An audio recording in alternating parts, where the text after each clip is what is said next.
Aujourd'hui, je vous propose de voir ensemble ce qu'il faut savoir à propos de Geronimo. Alors Geronimo, c'est le nom de l'un des chefs amérindiens les plus célèbres de l'histoire des États-Unis. Il a vécu majoritairement au XIXe siècle et c'est une figure de résistance et de symbole de la lutte des peuples autochtones pour leur survie. Sachez pour commencer que son vrai nom est celui qui bâille, Goyalé. Il est né dans une tribu appartenant à un sous-groupe des Apaches Chiricahua, dans l'actuel Arizona. Il a grandi dans une culture guerrière où la survie repose sur la chasse, le nomadisme et la défense du territoire face aux colons et aux armées. Et c'est en 1858 que sa vie bascule lorsque sa femme, ses enfants et sa mère sont massacrés par des soldats mexicains. C'est un événement tragique forcément qui alimente sa haine envers les Mexicains et les colons, déclenchant une série de représailles qui marquent le début de sa légende. Alors bien qu'il ne soit pas un chef tribal au sens traditionnel, Geronimo devient un leader influent grâce à son charisme et à sa détermination. Il mène des raids audacieux contre les Mexicains et plus tard contre l'armée américaine, alors que les Apaches sont contraints, eux, de céder leurs terres face à l'expansion coloniale. Ensuite, à partir des années 1870, les États-Unis cherchent à contrôler les Apaches en les déplaçant dans des réserves. Là, Geronimo et ses partisans refusent cette soumission et mènent une résistance armée, se réfugiant dans les montagnes et utilisant des tactiques de guérilla pour échapper aux forces ennemies. Ces exploits, amplifiés par les journaux de l'époque, font de lui une figure emblématique de la résistance autochtone. Enfin, après des années de poursuites, Geronimo se rend finalement en 1886 aux autorités américaines, devenant l'un des derniers chefs amérindiens à déposer les armes. Il passe le reste de sa vie en captivité, d'abord en Floride, puis en Alabama et en Oklahoma. Ironiquement, malgré son statut de prisonnier, Geronimo devient une célébrité nationale.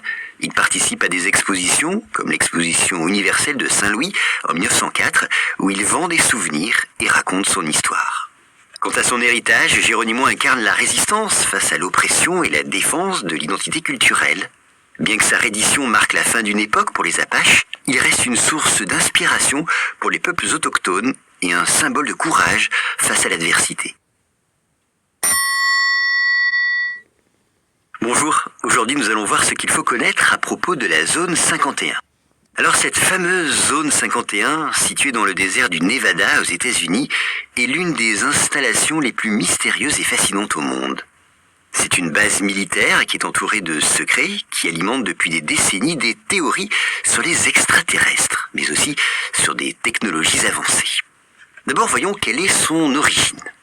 Cette zone a été créée en 1955 par l'armée américaine pour tester des avions espions ultra secrets, notamment le célèbre U-2, conçu pour des missions de surveillance pendant la guerre froide. Son emplacement isolé dans le désert et sa proximité avec un lac asséché du nom de Groom Lake en faisaient en fait un lieu idéal pour mener des essais à l'abri des regards. Ensuite, la base a été utilisée pour développer et tester des avions révolutionnaires, comme le Blackbird ou le Nighthawk, les tout premiers avions furtifs en réalité. Cependant, l'existence officielle de la zone 51 n'a été reconnue par le gouvernement américain qu'en 2013, dans des documents déclassifiés. Alors forcément, ce lieu est entouré de mesures de sécurité extrêmes. Elle est protégée par des gardes armés, des capteurs de mouvement et des panneaux avertissant que toute intrusion est passible de lourdes sanctions.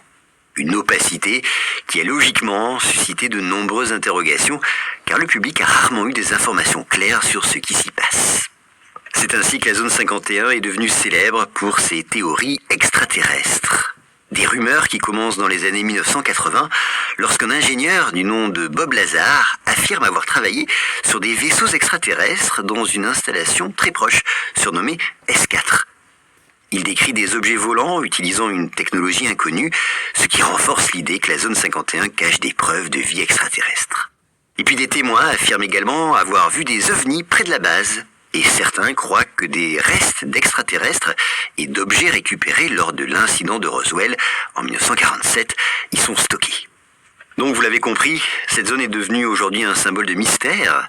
Si son rôle principal reste le développement d'avions militaires, elle incarne aussi l'imagination collective et la quête de réponses sur des sujets comme la vie extraterrestre et les secrets gouvernementaux. Par conséquent, c'est un lieu à la frontière du réel et de la fiction.